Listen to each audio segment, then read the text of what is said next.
¿Conoces el problema del otro? Vivimos en un mundo donde el encuentro es inevitable. Cada día interactuamos con personas que tienen sus propias historias, sus propias vivencias y su propio punto de vista. Mientras nosotros observamos también desde nuestra propia perspectiva. Y lo que muchos pensadores se han preguntado a lo largo de la historia: ¿es posible comprender al otro? Hoy no solo haremos un repaso por los filósofos que se ocuparon de esta cuestión, sino que reflexionaremos sobre cómo aplicar toda esta teoría a nuestra vida diaria, a cómo abordar la experiencia del otro y a cómo podemos mejorar nuestras propias interacciones cotidianas. Así que, si estáis listos, acompañadme en este viaje filosófico que no solo busca comprender ese problema del otro, sino también construir puentes hacia una mayor empatía. Bienvenidos a lo desconocido.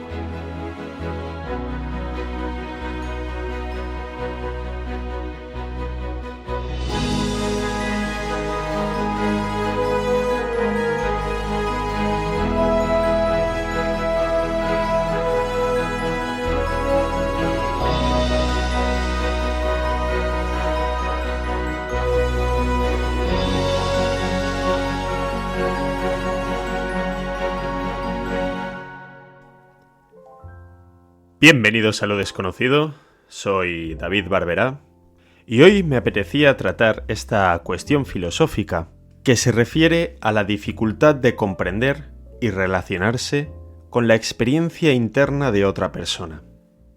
Esta problemática es fundamental en el ámbito de la filosofía, especialmente en la fenomenología y en la ética, pero también es imprescindible en nuestra vida diaria. Y así me di cuenta en mi propia experiencia, porque desde pequeño siempre tuve problemas con esta cuestión.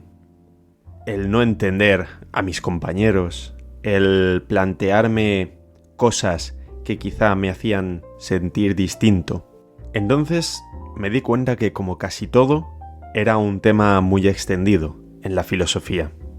Y hoy que crecen las discusiones por redes sociales, crecen las disputas, incluso en la propia calle, crecen los desacuerdos entre compañeros de trabajo, entre la correcta convivencia en el domicilio, corre más peligro que nunca.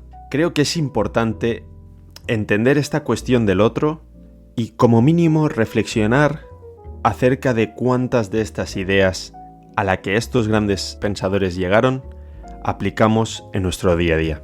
Porque cada individuo vive en su propia esfera de experiencia. Cada persona somos el centro de nuestro propio universo. Así que, sin más dilación, vamos a abordar este tema y vamos a tratar de comprender qué papel juega en nuestra vida cotidiana. Comenzaremos con Edmund Husserl y su concepto de intencionalidad, que es clave para entender cómo percibimos a los demás. Con la intencionalidad se refiere a la idea de que nuestra mente siempre está dirigida hacia algo. Husserl argumenta que no solo percibimos los objetos físicos, sino también la experiencia de los otros. Esto es mucho más complejo, pero vamos a centrarnos en el tema que nos ocupa. Esto implica, como he dicho al inicio, que cada uno vive en su propia subjetividad. Y lo que Husserl defiende es que existe una intersubjetividad que es la que nos conecta. La pregunta central aquí es: ¿cómo podemos entonces acceder a la experiencia del otro? Cuando miramos a alguien, no lo hacemos de una forma neutra, sino que interpretamos sus gestos, su expresión, su postura, pero a la vez que él realiza esa interacción con su exterior, con esos gestos, con esas expresiones y con esas posturas, nosotros tenemos nuestro propio significado para esos gestos, esa propia expresión y esa postura. Vamos a llevarnos esto a un terreno más cotidiano para ver si lo podemos comprender de una manera más sencilla. Pensemos que estamos en una conversación y obviamente asumimos que la otra persona que está interactuando con nosotros interpreta nuestras palabras de una manera muy similar a la nuestra. Esto ocurre evidentemente con la mayoría de las palabras. Entonces, esta intencionalidad compartida es la que nos da una base para la empatía. Uno de los problemas que surgen aquí, recuerdo que una vez estuve leyendo un debate, no recuerdo quién formaba parte de este debate, pero una de las interacciones, cuando una persona, para defender su postura, hizo una cita de una persona célebre, uno de los participantes saltó y dijo: "No veo correcto, no el uso de esa cita, sino el uso de cualquier cita en este tipo de debates". Entonces la gente se quedó sorprendida, pero él explicó muy brevemente su postura. Dijo que para que una cita pudiera ser aceptada en un debate, antes debería definirse cómo perciben todas las personas que participan en el debate a la persona citada, a su trayectoria, al momento en el que dijo la cita y a su entendimiento de la cita.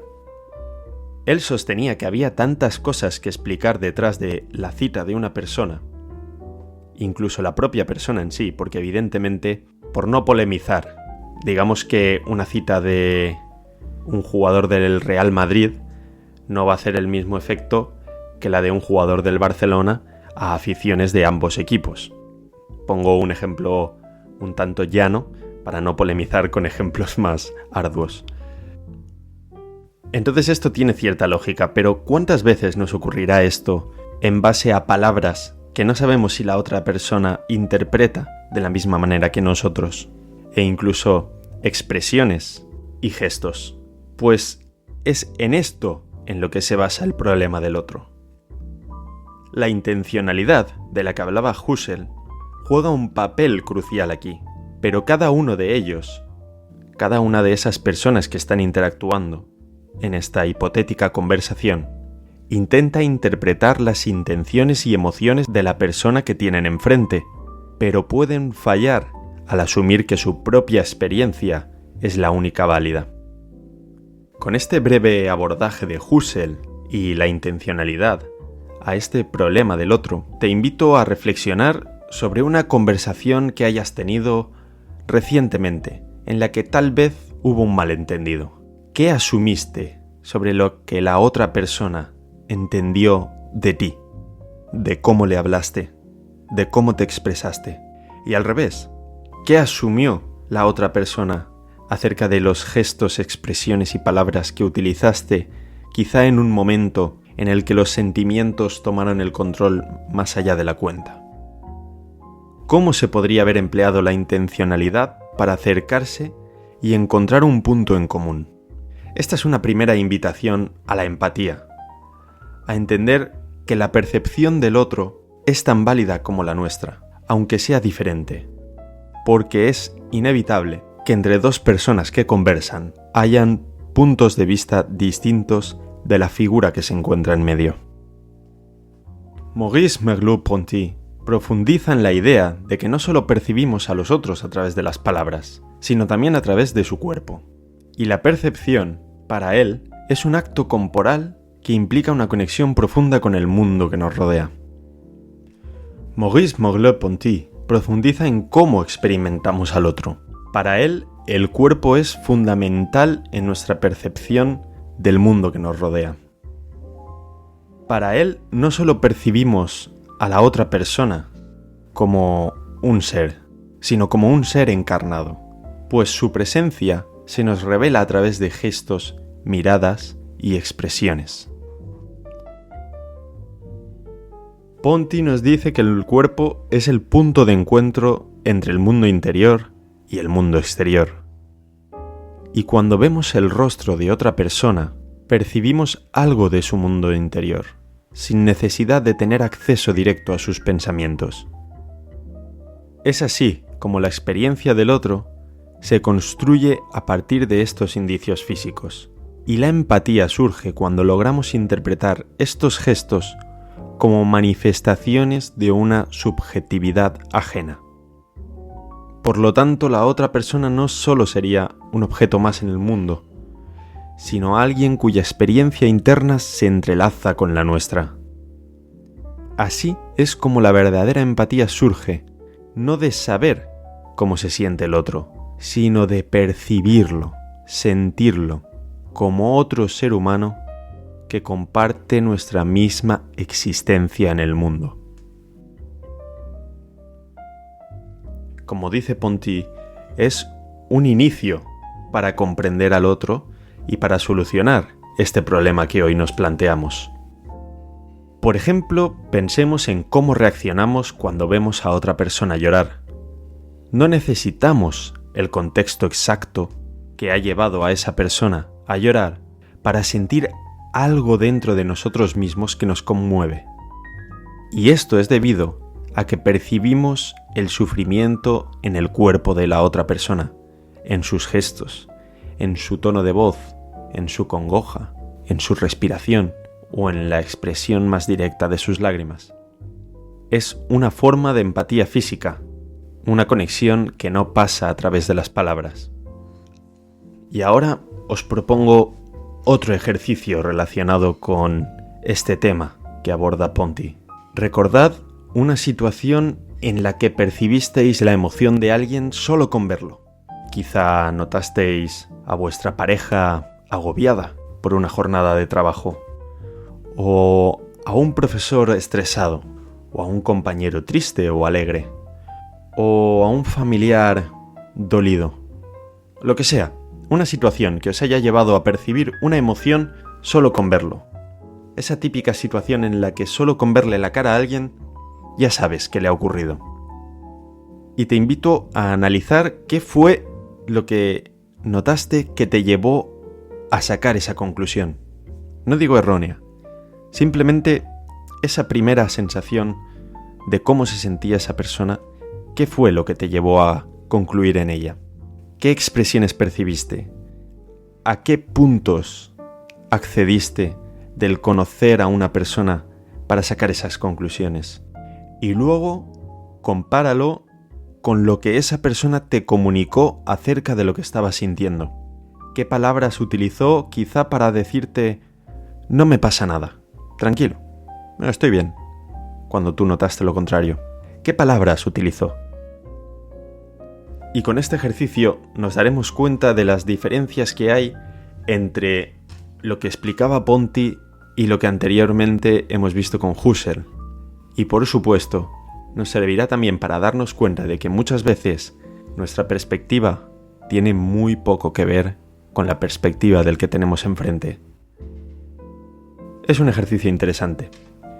Y como decía, para Ponti, esta conexión a través del cuerpo es una forma fundamental de acercarnos a la otra persona y poder acceder no a su mente directamente, pero sí a través de lo que percibimos de su muestra exterior.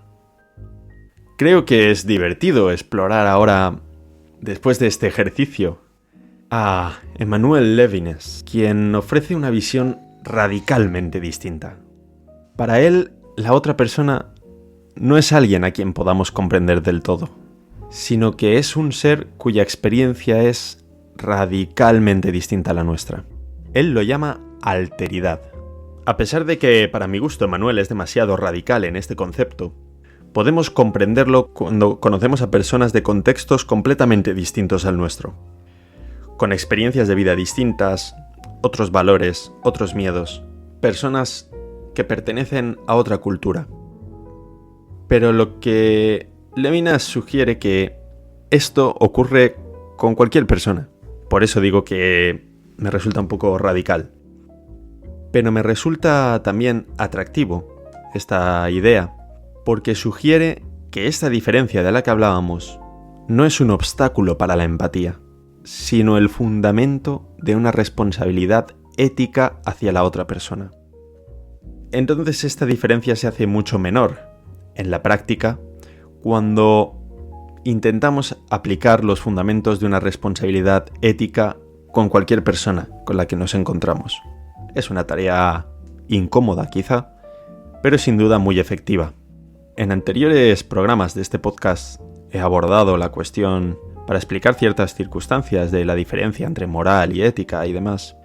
Me parece que es una cuestión que no está muy bien comprendida, porque considero que hay mucha gente viviendo de que esta cuestión no se comprenda bien. De hecho, en mi propio trabajo he tenido discusiones con gente que se dedica a ello, e incluso profesores de ética, que no llegan a entender esto de una manera correcta. Pero creo que sí que es algo que, a pesar de ser incómodo, las personas que hemos tenido en algún momento de la vida cierta dificultad en la interacción con las otras personas, nos hemos visto obligados a aplicar. Al fin y al cabo, como he dicho alguna vez, la ética no es más que las soluciones que se le han ocurrido a nuestra inteligencia para resolver los problemas con los que nos encontramos. Y como dice José Antonio Marina, esos problemas son muy pocos. Entonces, cuando ponemos a trabajar nuestra inteligencia en empatizar con la otra persona, creo que a pesar de ser incómodo, se obtienen resultados muy favorables. Como ejercicio para entender esto y para llevar esto a nuestra vida diaria, piensa en una persona cuya visión del mundo sea completamente distinta a la tuya. Quizás sea una persona con creencias políticas opuestas o una forma de vida que te resulta un tanto extraña. Igual lleva un día a día con el que tú no comulgas y no consigues comprenderlo del todo bien, o directamente serías incapaz de vivir como vive esa persona. ¿Cómo sería relacionarte con esa persona sin juzgar ni intentar cambiar sus ideas, sino simplemente aceptando esta alteridad de la que habla Levinas? Pero cuidado, porque Levinas nos dice que la empatía no consiste en ponernos en el lugar del otro, sino en respetarlo como alguien irreductiblemente distinto. Es un ejercicio ético, un compromiso, como él lo llamaba, que nace de reconocer la alteridad del otro y de responder con nuestra propia responsabilidad, no con tolerancia, sino con el hecho de comprender que estamos ante un ser distinto. Es decir, no sé si tienes mascota, por ejemplo, pero cuando tú interactúas con tu mascota, evidentemente hay momentos en los que sí que tratas de educarla, pero está claro que no viviríamos como vive una mascota, ni haríamos las cosas que hace una mascota, ni nos comportaríamos como se comporta una mascota. Pero de alguna manera sí que interactuamos sin intentar juzgar lo que la mascota hace y por qué lo hace, sino que simplemente convivimos. Esto es muy parecido a lo que dice Levinas, pero que deberíamos de hacer con la otra persona. Es un ejercicio, quizás es el ejercicio más complicado hasta este momento, pero es curioso reflexionar acerca de ello. Así pues, como decía al inicio, cada persona que conocemos es un universo en sí mismo. Me gusta una reflexión que le escuché a un viejo chamán que decía que en nuestro propio universo, nuestra interacción con este universo, se hace en base a nuestros sentidos, y que nuestros sentidos se distribuían por el universo en base a su función. Es decir, el gusto sería lo más cercano a nosotros, el tacto lo siguiente, el olfato estaría en el tercer lugar, el oído en el cuarto y la vista en el quinto. Es una manera de entendernos como centros de nuestro propio universo, sin ningún tipo de egocentrismo, sino en el sentido de cómo construimos nuestra realidad y desde dónde parte nuestro punto de vista. Y hablando de puntos de vista, ya hemos recorrido a tres grandes pensadores que abordaron este problema del otro, de nuestra interacción con los demás y de nuestra percepción de la persona que tenemos enfrente, de forma un tanto distinta. Husserl y Ponti quizá coinciden en algún punto o hay un nexo en común, y Levinas es verdad que ofrece una explicación completamente distinta, pero aporta una solución muy efectiva, a la par que complicada, para este problema. Cada uno nos invita a acercarnos a las otras personas con una actitud de apertura, con una actitud de respeto y con una actitud de humildad, que creo que no solo es base para la empatía, sino que resolverían muchos de los conflictos que vemos a diario en cuestiones de política, en cuestiones de catástrofes climáticas, en cuestiones de redes sociales o en cuestiones de discusiones en una casilla de comentarios de YouTube.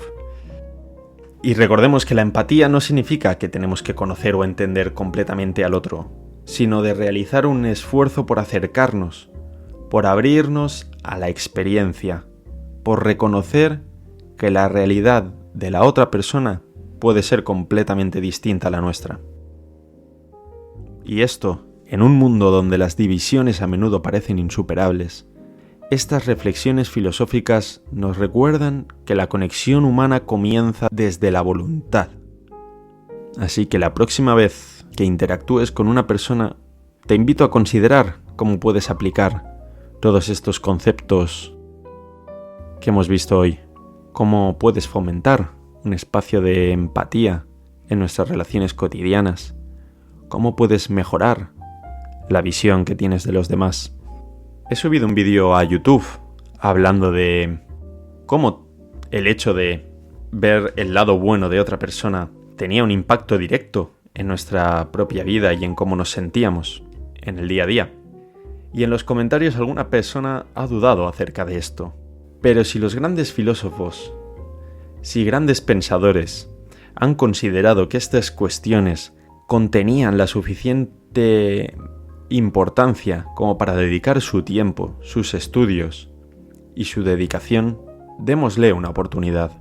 Yo mismo, como os he comentado al inicio, he aplicado estas cosas a mi propia vida y no solo me ha facilitado el proceso, sino que me gusta compartir estos temas porque considero que son efectivos, considero que funcionan, porque he experimentado que funcionan y han mejorado mi propia vida y soy más feliz. Por lo tanto, empecemos, no solo por abrirnos a los otros, sino por abrirnos a estos nuevos conceptos que quizá a priori nos suenan extraños, pero que son tremendamente efectivos. Muchas gracias por llegar hasta aquí.